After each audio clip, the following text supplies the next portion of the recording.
Magandang hapon po sa inyong lahat. Marvic Pileta. Please subscribe YouTube channel po. Ngayong hapon ay meron po akong i-share sa inyo na topic about po sa batang nagpagamot sa akin. Dahil po yung bata na yon ay kinagat ng daga kinagabihan. Tapos, para malaman namin po talaga ang totoo kung daga nga po ay sinubukan kong pong tawasin po.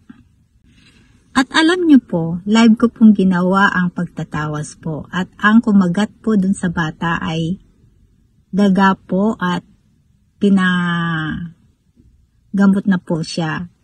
At nung tinawas po namin by live, ang gamit ko lang po ay tubig at egg, ay na-amaze po kami. Lahat po nakakita.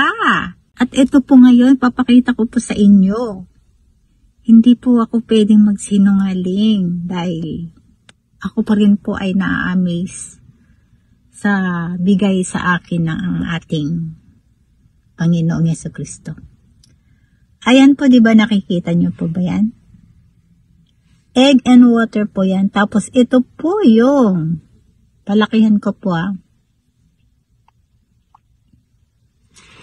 Ito po si Mickey Mouse.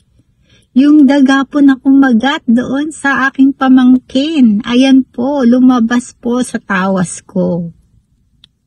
At marami pong nakakita dyan. Ito po ang tawas ko.